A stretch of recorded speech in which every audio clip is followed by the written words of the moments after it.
안녕하십니까. 터놓고 말합시다의 아나운서 함윤호입니다. 65세 이상 인구가 25%인 우리 지역은 이미 초고령 사회로 접어들었습니다. 특히 전북 지역 어르신 4명 중에 1명은 홀로 지내고 있는 현실인데요. 고령 인구 비율이 높은 만큼 건강 문제와 빈곤, 고립 등 다양한 사회 현안으로 이어지고 있습니다. 문제는 고령화 속도가 앞으로 더 빨라지고 있고요. 그에 따른 재원 등의 부담도 더 증가할 것으로 보인다는 얘기입니다. 미래를 대비한 통합 돌봄 체계와 지속가능한 일자리 마련 등 현명한 준비가 필요할 때, 그래서 오늘 터놓고 말합시다는 고령 친화적인 사회 어떻게 준비해야 하나라는 주제로 함께하겠습니다. 유튜브에서 터놓고 말합시다를 검색하시면 실시간 보기, 다시 보기도 가능합니다. 많은 의견도 올려주시길 바라겠습니다. 본격적인 토론에 들어가기 앞서 도민들은 우리 지역에 고령 친화적인 사회가 되기 위해서 필요한 건 무엇이라고 보시는지 김세별 리포터의 도민 인서트로 함께 들어보시죠.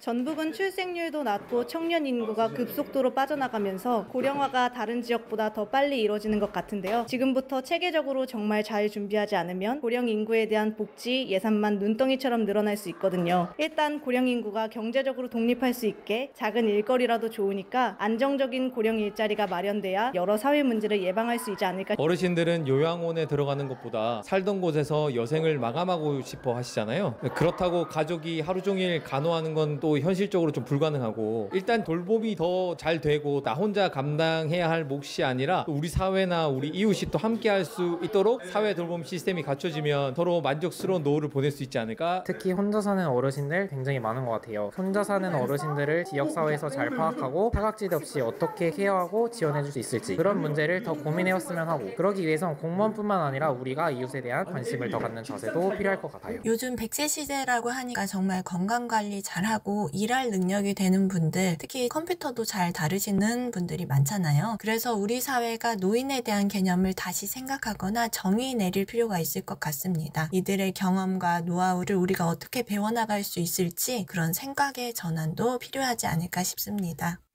네, 고령 친화적인 사회에 대한 도민들의 목소리를 들으셨습니다. 오늘 세 분 모시고 말씀 나눠보도록 하겠습니다. 전북특별자치도 사회서비스원의 서영렬 원장님, 어서 오십시오. 네, 반갑습니다. 예, 한일장신대학교 사회복지학과 이혜숙 교수님, 반갑습니다. 안녕하세요. 네, 전주 덕진 노인복지관 하갑주 관장님, 어서 오십시오. 예, 반갑습니다. 예, 관장님, 어르신들과 함께 하고 계시잖아요. 네. 관장님은 제일 그런 생각 많이 하실 것 같아요. 나도 노인이 되겠구나. 얼마 남지 않았구나. 어떠세요?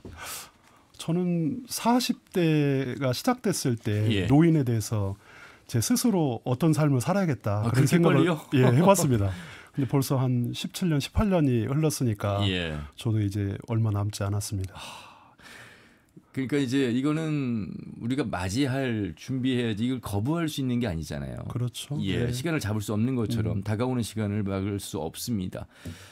그래서 우리가 고령 친화적인 사회에 대한 어떤 도민들의 목소리를 이야기한 건데, 얼마만큼 우리 관장님이야 40대 그런 생각을 하셨습니다만 많은 사람들은 40대 그 생각 안 하시거든요. 그렇죠. 그런 예. 노인에 대한 교육, 어른이 된다는 교육, 또 노인을 바라보는 교육, 이런 것들에 대한 교육도 좀 필요할 것 같고요. 네, 예. 예. 어떠세요? 덕진 노인복지관 같은 경우는 이제 노인복지관 기본 사업이 있거든요. 예. 그래서 6대 사업이 있는데, 평생교육, 상담 및 정서지원, 건강지원, 또 여가 문화, 자원봉사, 지역사회 연계를 통한 6대 사업이 기본 사업으로 진행되는데, 어르신들이 신체적으로 또 정신적으로 사회적 건강을 종합적으로 지원할 수 있도록 노력하고 있습니다. 예. 그래서 어르신들의 삶의 질을 높이는 데 최선을 다하려고 노력하고 있습니다. 예. 자, 오늘 이제 세 분과 함께 말씀 나눠볼 텐데, 원장님, 전북 사회서비스원이 문을 연 지 벌써 이제 한 4년 된 것 같습니다. 굉장히 중요한 역할을 하고 있고, 그 사이에 이제 정권도 바뀌었고, 바뀔 때마다 이 복지라고 하는 영역이 오락가락하는 걸 보면서 누구보다 현장에서 안타까움이 크실 것 같습니다. 복지 영역이 오락가락할 수 있는 영역이 아니잖아요. 오히려 더 다양화되고 세분화되고 촘촘해져야 되는 영역일 텐데 어떠세요? 제가 이제 예산 이야기 여쭤보려고 하는 질문이라는 거 아시죠? 그러니까 복지는 지속 가능하게 성장해야 되거든요. 예. 그러기 위해서는 정책적 부침보다는 지역의 현황에 맞게 욕구 중심에서 잘 준비하고 성장할 수 있는 방향으로 가야 되는데 이게 이제 정권의 바뀜에 따라서 복지가 낭비다라고 보는 사람 예. 또는 복지가 투자라고 보는 사람이 너무 팽팽하게 있는데 이제는 그걸 벗어나야 될 시대인 것 같아요. 사실은 우리가 지금 오늘 초고령 사회에 얘기하고 있는데 이 초고령 사회로 갈 때는 뭐 복지가 낭비냐 투자냐 이 문제가 아니고 이건 우리의 삶의 문제고 우리가 어떻게 살아가야 되는가의 문제이기 때문에 이걸 어떤 방향으로 우리가 함께 갈지 이 부분으로 집중해서 갈 필요가 있을 것 같다 이렇게 말씀드릴 수 있을 것 같고요. 또 하나는 지금 이제 새로운 시대가 준비되면서 돌봄에 대한 문제를 좀 전에도 그 리포터께서 말씀하셨는데 대단히 중요한 얘기가 하나 나온 게 그냥 돌봄은 국가에서 할 수 있거나 공공에서 할 수 있는 일만이 아닙니다. 그건 우리가 같이 해야 되고 모두가 함께 우리를 어떻게 돌보고 살 것인가 그렇죠. 서로 돌보고 살 것인가에 대한 문제를 자세히 들여다봐야 그 돌봄이 조금 더 나아갈 수 있고 이번 그 선거를 계기로 그런 돌봄에 대한 문제가 조금 더 초고령 사회 맞이하면서 확산됐으면 좋겠다 이런 기대를 갖고 있습니다. 예, 굉장히 중요한 말씀하셨습니다. 이해수 교수님. 네. 군 단위의 인구 분포를 보니까 한 35% 이상이 네, 이제 어르신이고 네, 네. 전북도도 보니까 25%입니다. 네, 네.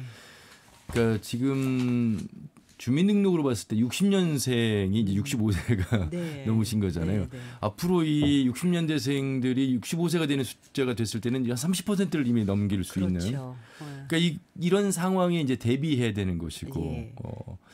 굉장히 심각성, 중요성인데 복지 영역에서 이 젊은 세대들은 나하고 관련이 없는 영역, 우리의 국민연금을 나중에 우리는 받을 수 없는 예. 어떤 대상을 예. 구분하는 것도 문제의 심각성이 아닐까 싶습니다. 그렇죠. 이게 네. 세대 간의 갈등의 양상을 띠고 있고 세대 간의 통합이 안 되는 이제 이런 문제가 있는데 방금 말씀하신 것에 대한 예를 들어보면 예. 우리가 모든 세대는 다 연결돼 있거든요. 그러니까 젊은 세대들이 베이비 부머 세대들이 은퇴를 해서 그래서 현재 5년이 그 골든 타임이라고 얘기해서 통합 돌봄에 대한 그 기본적인 것이 메꿔지지 않으면 예. 우리 사회가 2030년 이후에는 돌봄에 대한 수요가 굉장히 많아질 텐데 감당할 수 없을 거라고 얘기합니다. 그런데 젊은 세대들이 봤을 때 이거는 노인들의 문제라고 생각하지만 살펴보면 내 집안에 내 부모님이 그렇죠. 계시는데 예. 나는 서울에서 30대에 살고 있고 부모님은 80대, 90대 지방에 살고 있는데 그분들의 돌봄이 되지 않았을 때 절대로 그 자녀 세대가 행복할 수 없거든요. 그러면 그런 측면에서 아까 서영렬 원장님 말씀하신 대로 복지는 이슈화되는 게 아니거든요. 삶의 문제이고 우리 모두가 다 그 건강한 사회이고 복지적인 수준이 발달한 나라일수록 태어나서부터 마지막 요람까지의 복지 시스템 안에서 보호받아야 되고 예. 그리고 그런 측면에서 사회와 국가가 함께 노력해야 되고 저희가 끊임없이 어떤 이슈들을 제기해야 됩니다. 예를 들면 현재 우리나라 나이가 보면 평균 나이가 몇 살쯤 될 것 같아요. 한 48세 정도? 얼마 전에는 뭐 한 15년 전에는 뭐 27세, 30세 이랬는데 지금 49세. 제가 그러니까 네 거의 맞히셨는데 10년 전보다 5년이 늙어졌더라고요. 그러니까 중앙갑의 나이대도 굉장히 그 위쪽으로 갔고 그런 측면에서 보면 우리나라는 평균 나이가 45세라고 하는 얘기는 45살 이후의 사람들이 절반을 차지하고 있다는 생각을 하시면 이게 그냥 세대 간의 갈등이나 이렇게 얘기할 차원이 아니고 예. 정말 당면하고 있는 삶의 문제를 진지하게 고민하고 그 해결해야 될 고민들을 마련해서 그것이 정책화되고 생활에서 그것이 반영되어야 되는 시점에 와 있는 거죠. 놀라운 점은 제가 중국값을 넘었다는 것도 놀랐고요. 그 나이를. 그 이제 대선 전국에서 네. 전라북도 선거관리 전북특별자치 선거관리위원회의 사무처장과 방송을 하는데 175만 인구 중에 유권자가 170만 명이에요. 예, 그러니까 맞아요. 만 18세 네. 이상이 170만 명. 그 중에 아까 우리 교수님 말씀대로 네. 48세, 49세가 중앙값이라면 그렇죠. 우리는 그 평균값. 이상인 거예요. 그러니까 예. 전북도로 놓고 보면 그리고 농촌으로 갈수록 그 그렇죠. 비율은 더 많아지고요. 예. 예. 농촌은 뭐 나이 자체가 제가 60살이 넘었습니다. 근데 저는 그렇게 안 보이셔서. 저는 아주 젊은 그 시골 어르신들이 저희 마을에서 함께 사는 어르신들이 저 같은 사람을 보면 젊은 새댁처럼 생각하시는 지금 거예요. 교수님 면 단위에서 살고 계시잖아요. 그렇죠. 예, 예. 아, 그렇게 했어요. 네. 예. 왜냐면 보통 마을에 60대 그 청년이라고 얘기를 하니까 네. 청년이 한 분이 더 들어오신 그러죠. 거예요. 예. 자, 서영열 원장님. 예, 예. 이제 우리가 노인이라고 하는 65세 이상의 인구의 어떤 비중, 비율도 중요합니다만 이분들이 처한 현실, 우리는 OECD 회원국, 선진국이라고 얘기하고 경제 10위 이야기를 합니다만 노인에 있어서는 아주 안타까운 수치들을 이야기하지 않을 수밖에 없습니다. 자살률 1위고요. 빈곤, 고립 여러 가지 면에서 어려운 상황입니다. 그렇죠? 예, 예. 뭐 빈곤율도 OECD 국가 중에 제일 높기 때문에 사실 이제 조금 흐름이 완화되긴 했습니다. 그러니까 빈곤율 흐름은 완화된 측면이 있거든요. 사실 그러니까 중위소득 기준으로 48.9%까지 갔다가 지금 38%대로 떨어지긴 했는데 그래요. 그게 왜 그럴까라고 보면 사실은 이제 기초연금의 강화가 매우 중요한 역할을 그러네요. 했었습니다. 예. 그런데 이제 우리 어르신들 중에는 여전히 그 75세 이상 그 고연령대의 후기 고령자 분들은 연금 자체가 없는 분들이 많습니다. 그래서 이런 부분들은 이제 그러니까 표면적으로는 완화됐지만 실제 지역으로 가보면 이 빈곤율은 더 격차를 심하게 하는 현상을 좀 나타내고 있고요. 그래서 이 빈곤 문제와 자살률 문제는 매우 깊게 연관돼 있고 또 하나는 이제 이 빈곤과 자살이 나타나는 여러 현상 중에 노년기의 건강 문제거든요. 그렇죠. 그러니까 노년기의 외로움과 혼자 있는 시간이 길어지면서 일반적인 어르신들도 노년기에는 건강한 노년 생활에 대한 욕구가 굉장히 많거든요. 근데 이제 그렇게 할 수 없으면서 거의 그 은퇴 이후에 한 5년 정도만 밖에 생활하시고 나머지는 혼자 생활해야 되는 기간이 길어지면서 나서는 사회적 문제들이 매우 심각한 형태로 나타나고 있다 이렇게 보시면 될 것 같습니다. 그 저희 아버지가 사시는 시골집의 마을 구조를 보면 저희 아버지 집 앞집의 옆집 앞집의 앞집이 다 혼자 사시는 홀로 사시는 정말 독거 노인을 방송에서만 얘기하는 게 아니라 마을에 갈 때마다 느끼는 것이어서 아 이게 현 주소구나라는 생각을 합니다. 관장님 이 홀몸 어르신 우리가 이제 독거 노인 이렇게 표현을 하고 있는데 전북이 어르신 4분 중에 한 분이시라면서요. 25.3%. 그 이상이네요. 예, 그러면. 그렇죠. 예. 예. 그러면 이분들이 살고 있는 어떤 현실 속에서 이제 복지가 어떻게 들어가야 될지 그런 현실을 이제 누구보다 좀 잘 알고 계시잖아요. 그렇죠. 과거 같은 경우는 대가족 사회에서 급격하게 대한민국은 핵가족 사회로 바뀌었거든요. 예. 그러다 보니까 이제 가족들이 멀리 떨어져 산다든지 그리고 가까이 살지만 또 왕래가 이렇게 빈번하지가 그렇습니다. 않습니다. 그러다 보니까 고독이라는 것이 굉장히 또 심화되고 있고 특히 요즘은 또 뭐 가족뿐 아니라 이웃과도 이렇게 왕래가 많지 않은 것을 보면서 사회적 관계망이 끊어진 홀몸 어르신들이 굉장히 많습니다.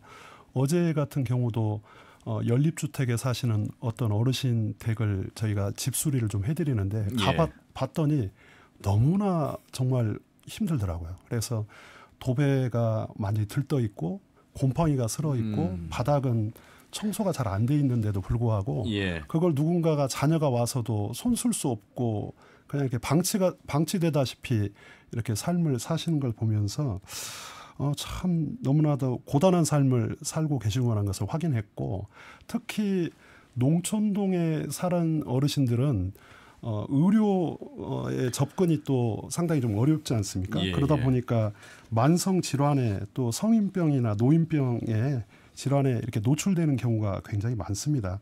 특히 장기요양 서비스 같은 경우는 신청 절차나 또 등급 판정에 좀 되게 까다롭게 돼 있거든요. 그러니까 보니, 이분들 혼자 계시는데 이거 어떻게 해야 될지도 모르고 자식들이 맞습니다. 나와서 도와줘야 되고 찾아가야 되고 그러잖아요. 예, 예. 근데 혼자 계시면 계속 등급 판정 못 하시고 이런 서비스를 못 받는 분들도 많이 계시겠어요. 이제 뭐 가족들이 그래도 신경을 써서 그렇게 신청은 하지만 떨어지는 경우도 많고 그렇죠. 제도의 사각지대 노인분들이 너무 많은 것 같습니다. 그래서 예.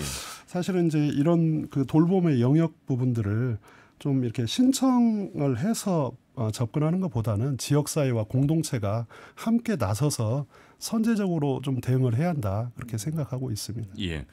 이예수 교수님, 그래도 베이비부머 세대들 가운데 직업이 있었고 국민연금에 네, 가입해서 이런 연금의 혜택을 통해서 최소한의 살아가는 삶이 유지가 되는 분들은 괜찮겠습니다만 지금 뭐 혼자 계셔서 이런 서비스 적용도 못 받고 또 연금 가입도 안 되셔서 어려움에 계신 분들이 촘촘하게 다양하게 계실 것 같아서 지금의 복지라고 하는 돌봄 서비스가 조금 더 달라져야 된다. 시대에 맞게 달라져야 된다.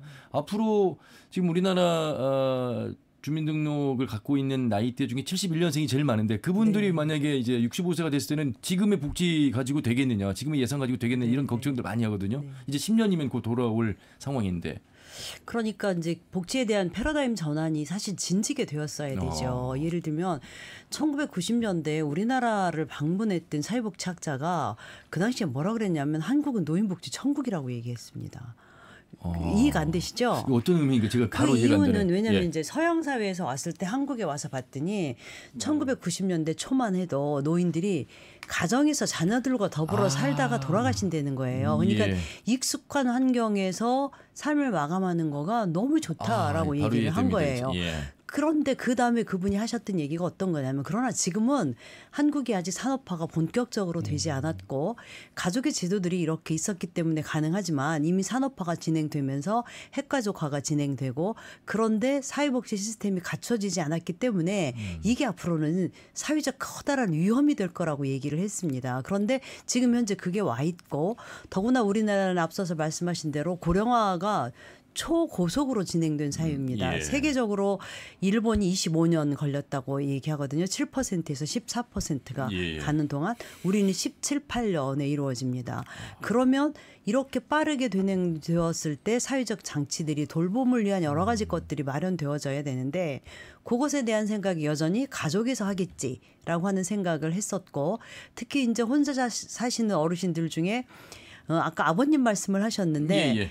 대개 보면 혼자 사는 어르신들은 아버님보다는 어머님들이 많습니다. 왜냐하면 되게 결혼이 나이 차이가 한 4, 5년 차이가 그렇죠. 나잖아요. 그러면 또 평균 수명은 남자분들이 5년 정도 그렇죠. 일찍 돌아가셔요. 그러면 여성분들은 평균으로 10년을 혼자 살아야 되고 그리고 남편분들이 아프면 여성분들이 그래도 집에서 돌봄을 감당합니다. 예. 그런데 그러지 않게 됐을 때는 여성들이 혼자 남았을 때는 돌볼 사람이 실제로 없는 거고 이분들은 연금도 없습니다. 재산도 없고 그래서 이제 이것도 일반적인 노인이라고 얘기할 수도 있지만 앞에서 말씀하신 대로 연금 가입한 분도 계시고 소득이 계신 분도 계시고 어느 지역사회에 사는가에 따라서도 다르고 이분들이 여성인지 남성인지에 따라서도 달라서 예. 이런 것에 대한 실제로 체감할 수 있고 실제로 삶의 질을 보듬을 수 있는 정책들이 통합돌봄 시스템 안에서 마련되어져야만 합니다. 예. 그래서 정부는 지난해 3월 돌봄 통합지원법을 제정해서 지역사회 중심 통합돌봄 체계 강화 방안을 수립했는데 이 관련해서 서영렬 원장님 좀 설명을 해주세요. 예.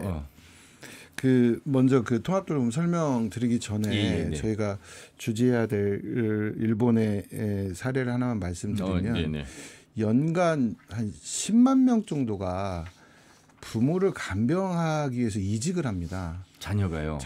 그러니까 그만큼 간병, 그러니까 고령화가 심각하게 진행됐을 때 부모를 돌볼 수 있는 시스템이 없는 거예요, 현재. 그러니까 그 부모를 돌보기 위해서 농촌으로 다시 내려온다든지, 그러니까 연간 10만 명이 이동하는 어마어마한 일이 벌어지고 있거든요. 그러니까 결국 우리도 그 현상으로 갈 것 같아요.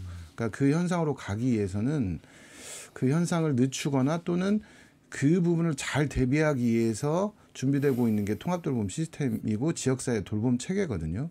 그러니까 문재인 정부 때 이제 시범 사업으로 시작을 했고 전주, 광주 등이 이제 시범 사업을 시작해서 일정한 성과를 냈었는데 현 정부 들어오면서 약간 바뀌었습니다. 또 예. 의료 요양에 관한 돌봄 통합 지원에 관한 법률로 바뀌면서 전북에서는 전주하고 남원, 정읍, 김제군산 이제 5개 시범 사업을 하고 있는 중이거든요. 근데 어쨌든 기본적인 요지는 그 지역사회에서 어르신들의 욕구는 더 오래 머물러 살고 싶다. 거의 조사를 해보니까 70-80% 이상이 병원보다는 집에서 그렇죠. 더 오래 머물고 싶다는 욕구를 말씀하고 계시기 때문에 예. 그러면 이걸 어떻게 우리가 조금 더 잘 복원할 건가, 잘 만들어갈 건가 이 이제 질문을 가지고 시작하는 거거든요. 저는 굉장히 중요한 사업이고 이 사업들이 잘 안착돼야 된다고 말씀드릴 수 있을 것 같고 예. 이게 이제 내년 3월에 본격 시행을 앞두고 있거든요. 그래서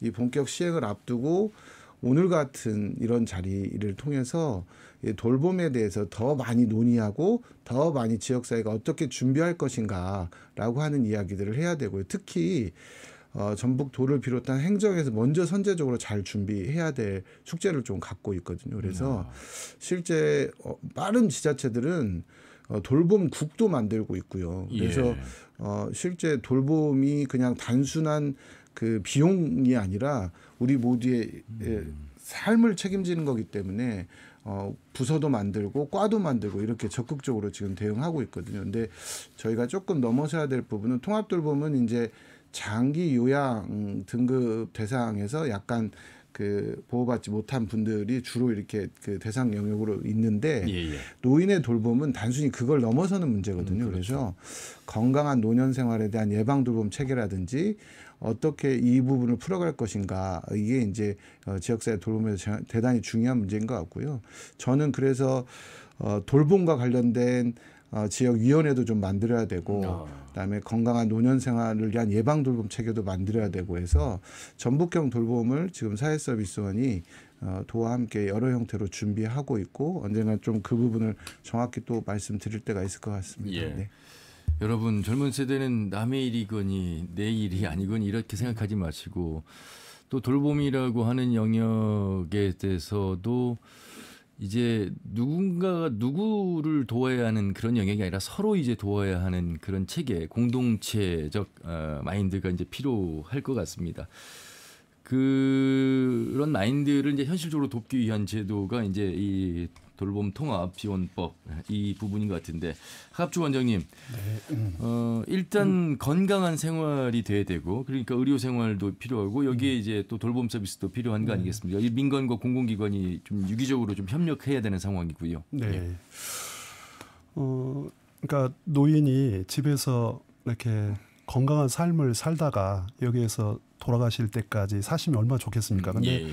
우리 삶이 건강을 잃어버리면 병원이나 요양병원, 요양원으로 들어갈 수밖에 없고 또 가족들의 어떤 굉장히 부양 의무에 따른 그 부담으로 이렇게 작용을 하거든요. 그래서 이제 전주시 같은 경우도 이 통합돌봄을 2019년부터 한 6년 정도 시범 사업으로 2번을 했습니다. 예. 그래서 아까 원장님 말씀하신 대로 내년 3월 27일부터 통합돌봄법이 이제 전국적으로 확대되고 시행이 되는데요. 사실 전주같이 또 이렇게 전라북도와 같이 그 재정 자립도가 약한 이런 경우는 또 이게 통합돌봄법이 약간은 좀 지자체의 권한을 좀 되게 강화시켜 놨거든요. 정부 지원보다는. 그러다 예. 보니까 전라북도는 좀 자립도나 인프라가 좀 빈약합니다. 그래서 정부 차원의 재정적인 뒷받침이 좀 이렇게 있어야 할 것 같고 정책 일관성이 뭐 시범 사업 수준에서 이제 조금은 이제 완전히 전국적으로 확대되기 때문에 이 부분이 좀 이렇게 잘 이루어져야 한다고 생각이 됩니다. 그래서 통합돌봄이 지속 가능하고 공공성을 담보할 수 있는 제도적인 정책으로 이렇게 정착할 수 있도록 국가가 주도적인 기본 재원을 좀 마련하고 그렇게 지자체의 특성에 맞는 그런 사업으로 안정이 돼야 한다고 그렇게 생각이 됩니다. 이예숙 교수님, 네. 그 정읍의 사례 제가 2가지 최근에 겪은 걸 좀 통합 돌봄과 연관을 한번 지어서 한번 말씀드려볼게요. 제가 뭐 전문가가 아니니까 고창에서 화재가 났는데 산불이 정읍 소성면으로 예. 번졌어요. 그런데 이때 이제 이장님이 많은 역할도 하셨는데 요양보호사 선생님들이 이제 오시잖아요. 네. 그러니까 그 크게 이제 도움을 주셨다 하시더라고요. 네, 네. 대부분 이제 혼자 사신 분들이 많아서 집에 네, 계셨으면 네, 네. 전소된 그렇죠. 주택도 있었거든요. 예. 그럼 인재 피해가 없었던 예. 데에는 이제 여러 요인이 있었는데 두 번째는 서울 아산병원에서 퇴직한 응급의료학과 교수님이 정읍 아산병원에서 근무를 하시고 고부보건지소장으로 가셨어요. 예, 예. 근데 정읍에 15개 보건지소가 있는데 예. 보건지소의 의사는 4분밖에 없대요. 근데 이분이 오시고 나서 환자가 많이 늘었다는 거예요. 예. 그러면서 서로를 더 체크하고 네, 네. 의사분도 돈을 포기했는데 건강과 행복과 친구가 네. 생겼다는 거예요. 네. 이게 이제 하나의 이런 통합돌봄의 정책에 들어가 있지는 않지만 이런 것들이 활성화된다면 자연스럽게 좀 더 되는 게 아닐까 이런 생각을 해보게 됩니다. 그렇죠. 말씀하신 대로 이게 통합돌봄이 단순하게 그냥 통합돌봄센터 그다음에 법을 만드는 것으로 해결되는 것은 아니고 그다음에 그에 따른 행정 시스템이 갖춰져야 되는데 현재 보건복지부 얘기에 따르면 그 통합을 담당하는 공무원 자체가 매우 부족합니다. 그래서 뭐 지자체마다 5명 정도밖에 없고 그다음에 이제 이것이 그 요양보호사도 역시 지금 요양보호사분들이 굉장히 중요한 일들을 하고 계시는데 요양보호사에 대한 수급이 되질 않을 전망입니다. 현재 그리고 요양보호사로 활동하시는 분들이 보면 70세 이상이라고 다 보시면 됩니다. 그래서 이제 이런 부분에 관한 누수가 굉장히 많아질 거라고 보고 그 이제 아산병원에 계셔다가 오셨던 의사 선생님 말씀도 하셨는데 저도 이제 이 토론을 준비하면서 이런저런 고민을 해봤습니다. 어차피 현실에서는 자기 집에서 살아가기가 어려운 형편이 된다면 늙어감에 대해서 삶의 질이 보장될 수 있는 방법들은 어떤 것들일까? 그러면서 그 아까 보건지소 같은 것들이 조금 그런 역할들을 해주고 민영화시켜서 어떤 시설에 많이 들어가는 것도 중요하지만 마을 단위에서는 그 보건소나 이런 곳에서 그 데이케어랄지 또는 단기간에 보호랄지 또 이렇게 하면서 지역의 어르신들이 왔다 갔다 하면서 이렇게 생활도 하시고 이런 시스템도 좀 필요하지 않은가. 그리고 앞에서 이제 말씀하신 것 중에 하나는 시설에 가시는 분뿐만이 아니고 집에 계시는 분들도 그 음식의 사막화 이게 뭐 식품 이제 사막화, 예, 예. 식품의 사막화 뭐 이런 것들도 이미 서구 사회에서 문제가 됐는데 그 일본에서는 500m 안에 미국에서는 800m 안에 자기가 필요한 것들을 살 수 있는 쇼핑 공간이 없을 때 그거를 사막화라고 얘기하는데 현재 우리나라의 농촌 지역에 특히 어르신들은 이게 굉장히 심각한 문제가 되는 거죠.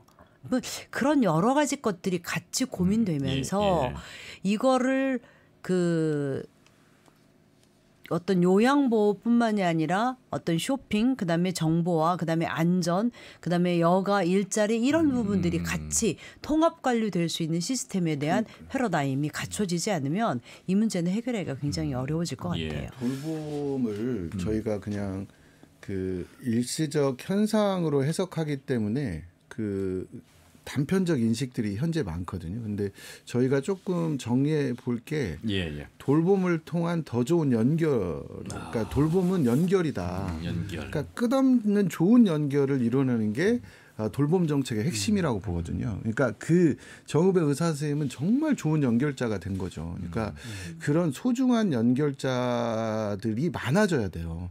그래야 지역이 풍성해지고 지역의 좋은 연결자들을 어떻게 우리가 통합돌봄을 하면서 만들어낼 건가. 그러니까 그건 뭐 행정 따로 민간 따로가 아니거든요. 그러니까 모두가 같이 고민하는. 그 연결이라고 말씀을 하시니까 제가 그날 하멘카운데 현장 취재 끝나고 마을 어르신이 두릅을 가져오시고 참외 박스를 그냥 놓고 가시고 오히려 본인이 얻는 게 더 많다는 거예요. 그러시면서 환자가 더 많이 늘었는데 이렇게 오시는 걸 보면서 이제 확인이 된다는 거예요. 그리고 그분들은 내가 오늘 보건지소를 또 가야지. 그러니까 일이 생겼고 갈 곳이 생겼고 맞이해 주는 곳이 생긴 거예요. 그러니까 그 연결이 서로의 연결이 서로에게 도움이 되는 이런 것들이 이제 돌봄이에요. 그렇죠.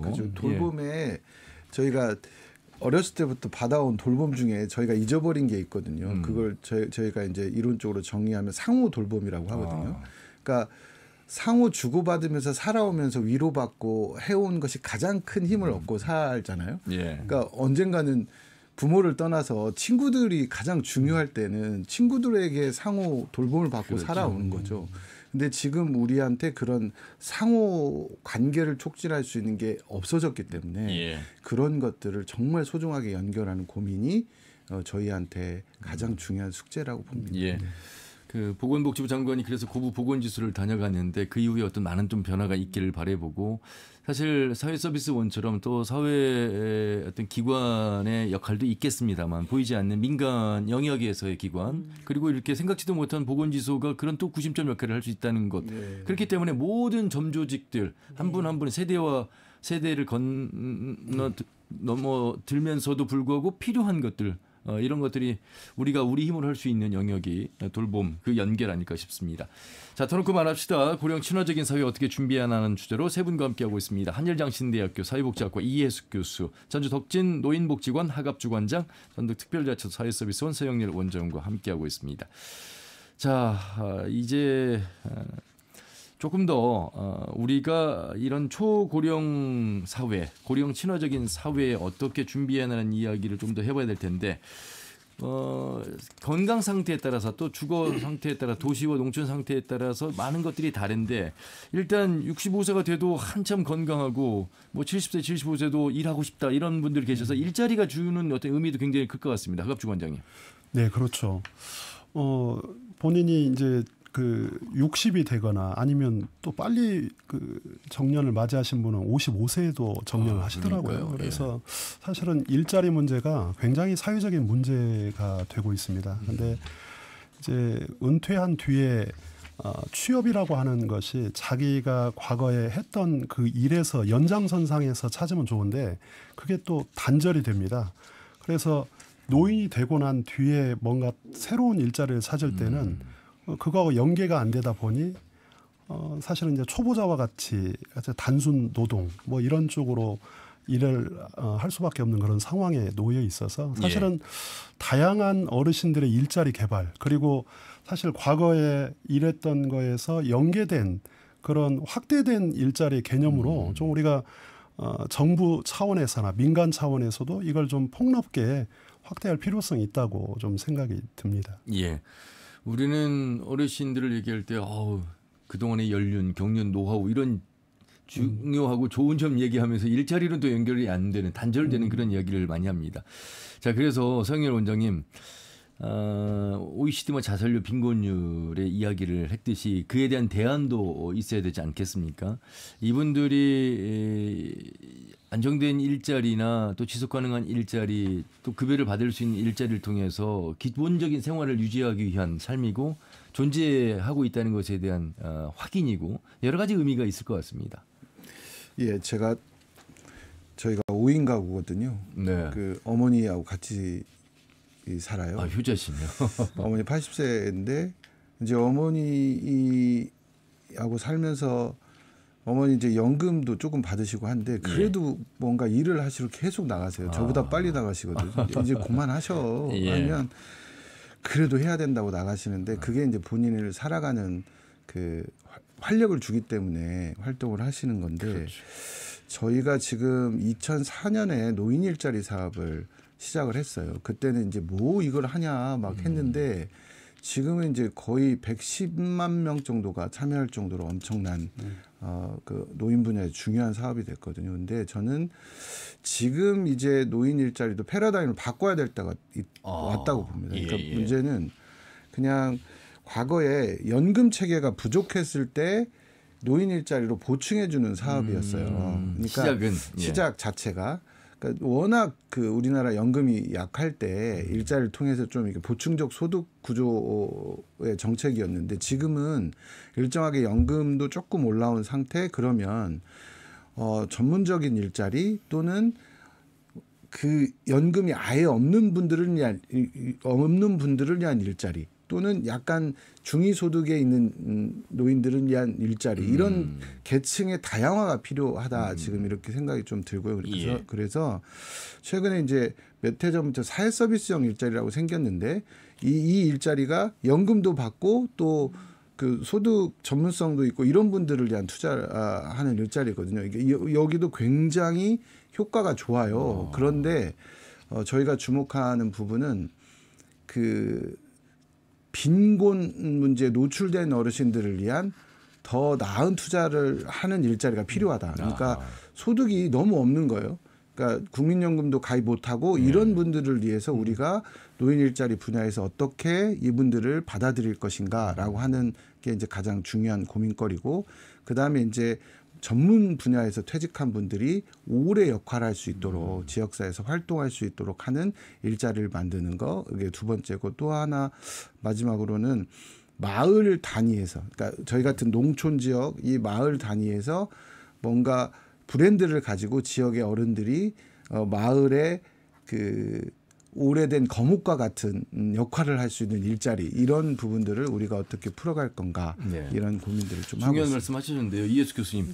그러니까 마치 우리가 어르신들 아이고 연금이 적으니까 임금 좀 줄 수 있는 일자리 만들자, 이거 가지고는 안 된다는 거잖아요. 그렇죠. 이분들이 살아가는 이유, 이분들과 함께 공동체가 유지되고 아울러서 이분들의 소비도 만만치 않습니다. 그럼요. 그러니까 모든 것들의 경제와 또 삶의 요소와 삶의 활력과 존재 이유, 복합적인 의미가 있다는 측면인 것 같아요. 네.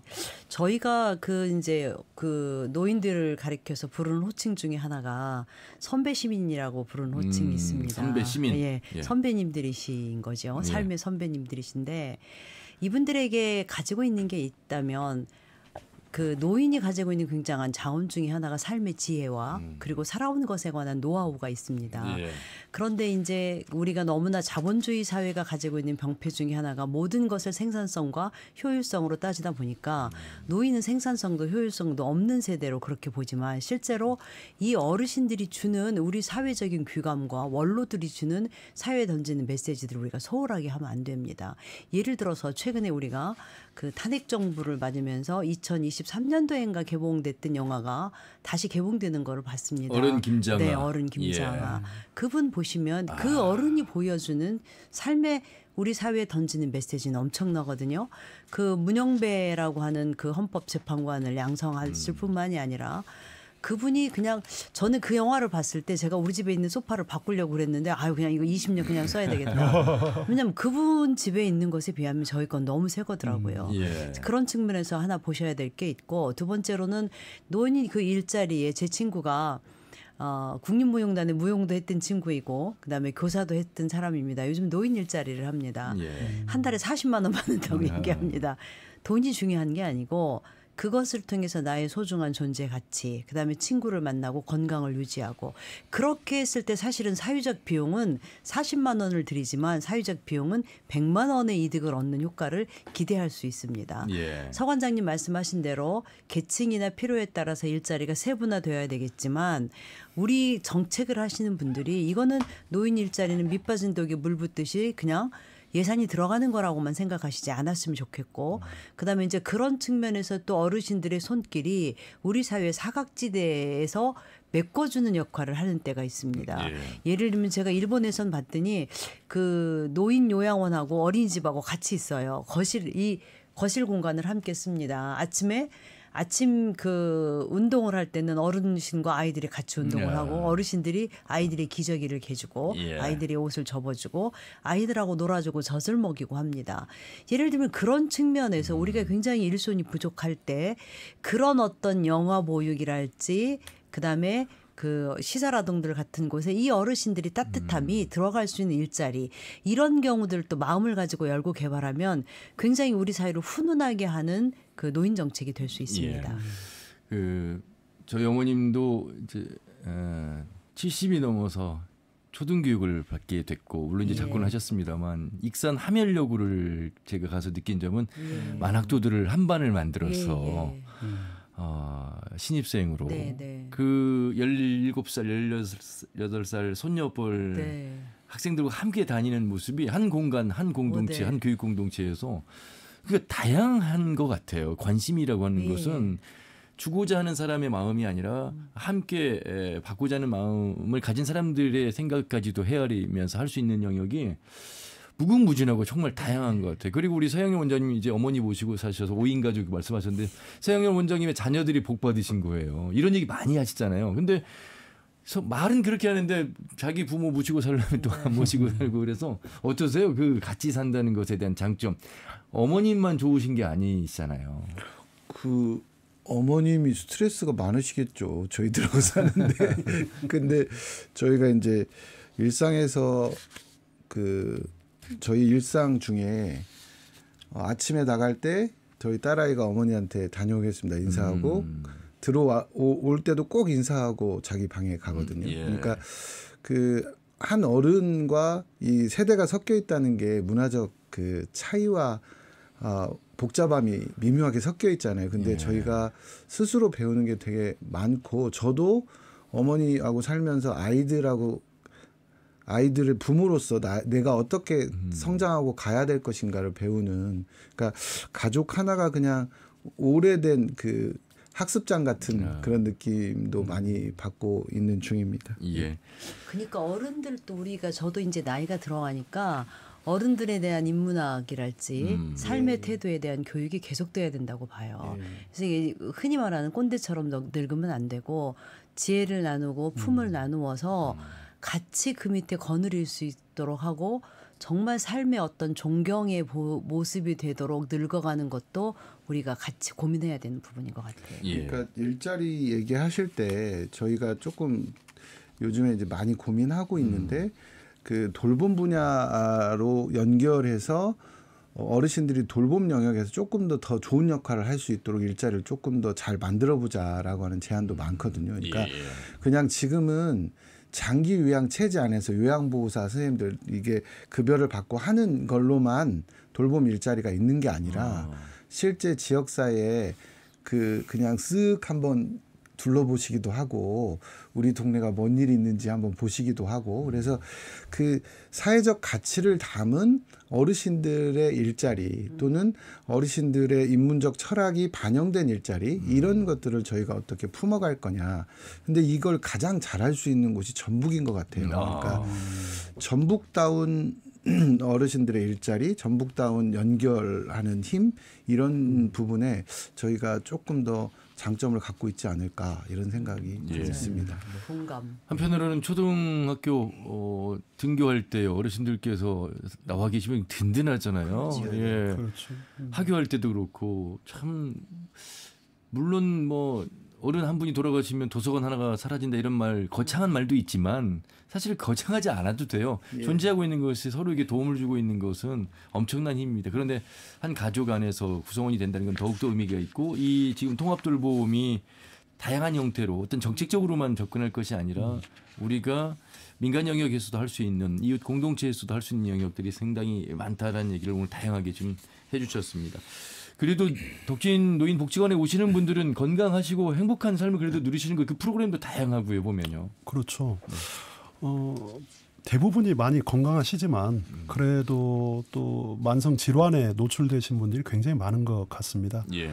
그런데 이제 복지관의 역할이라는 것이 예방적인 활동도 중요하고 사실 병원에 큰 병으로 신세를 지지 않도록 1년에 한 5분 정도만 이렇게 우리가 막아설 수 있다면 복지관의 역할로서는 200% 저희는 감당할 수 있다 그렇게 생각하고 있습니다. 예. 그래서 복지관의 역할이라는 것이 참 그냥 오셔서 취미 여가 활동을 그냥 이렇게 하는 것처럼 느껴지지만 그분들이 이 공동체를 만들어내고 또 커뮤니티를 통해서 아까 일자리도 또 돌봄도 그리고 친구도 사귀고 여러 가지 학습도 하면서 굉장히 좋은 영역들이 많이 만들어지고 있다 그렇게 생각하고 있습니다.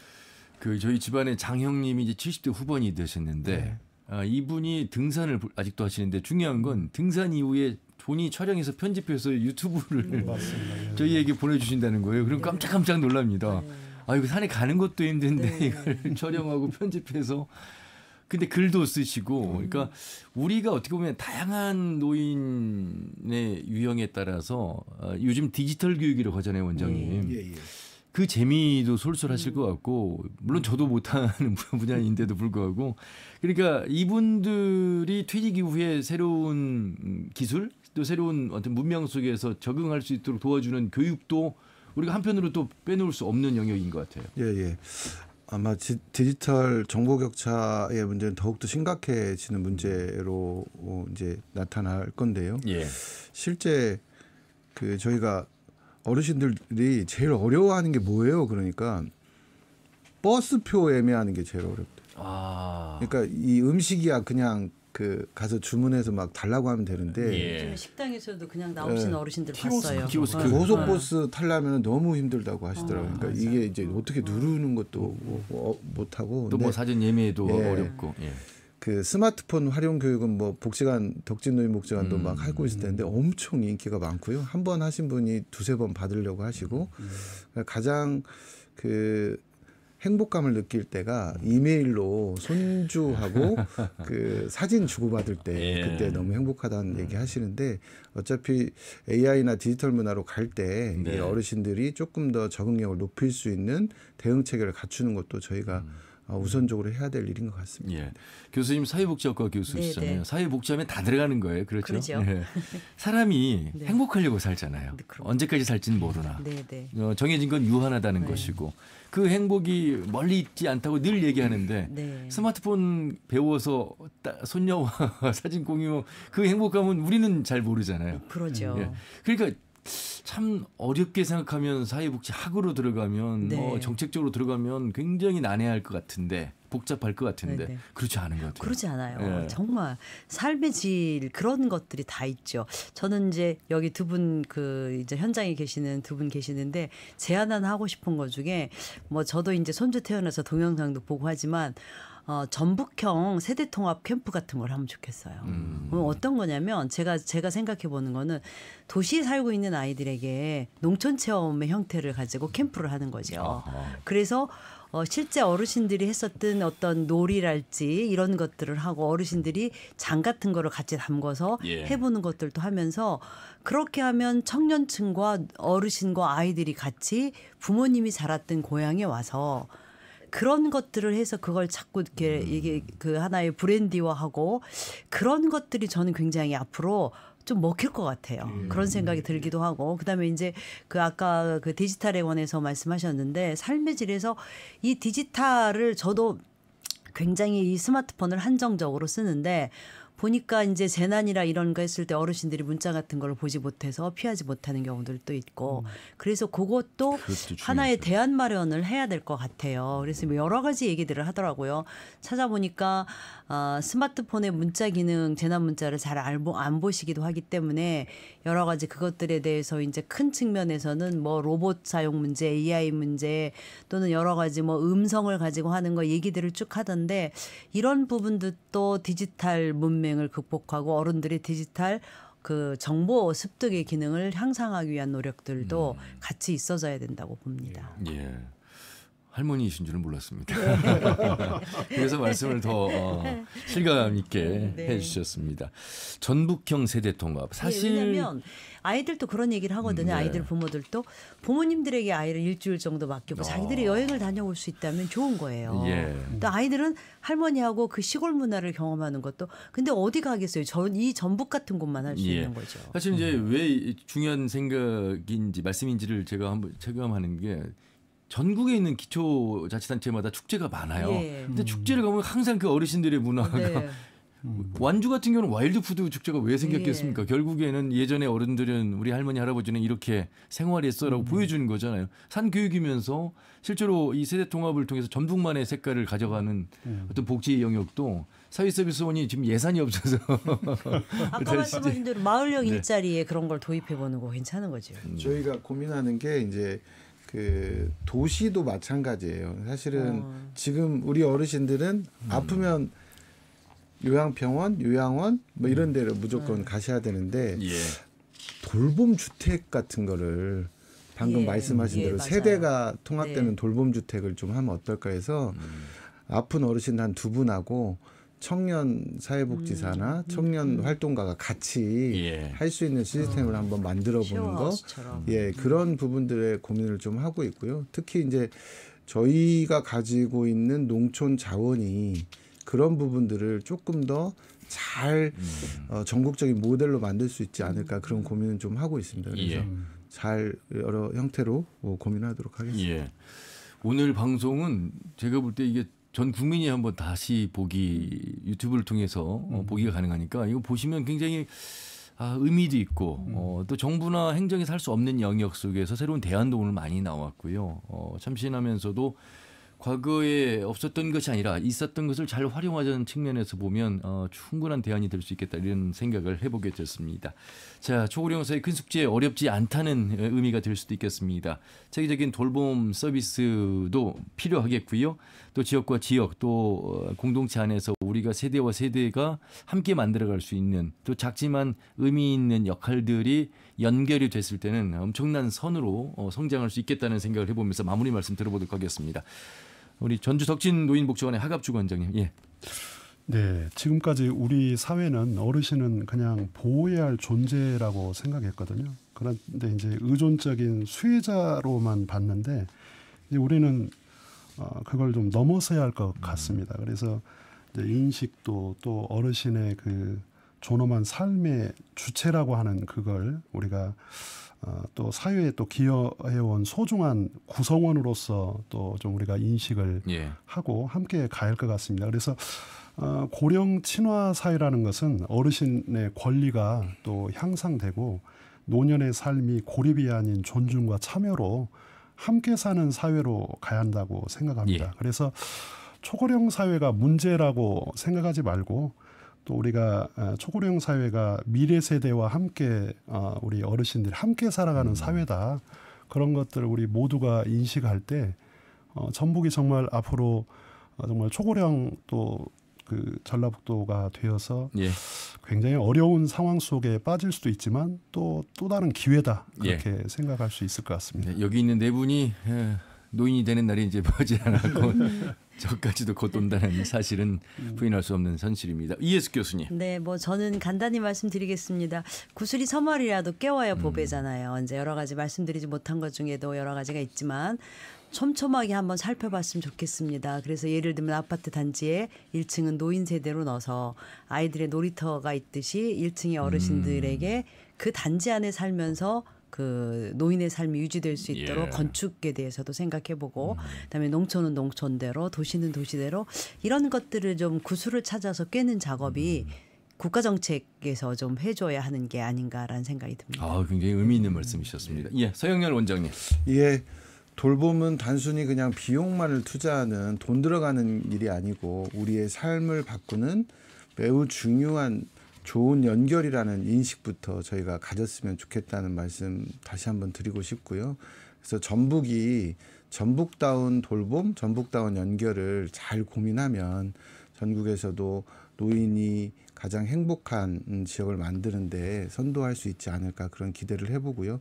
그런 부분에 더 진지하게 묻고 답하는 과정들을 열심히 가도록 하겠습니다. 한 사람의 소중한 생명이 존중받는 인격체로서 가는 길이 복지가 아닐까 이런 생각을 해보면서 오늘 세 분의 소중한 말씀 마무리로 하겠습니다. 세 분 말씀 잘 들었습니다. 고맙습니다.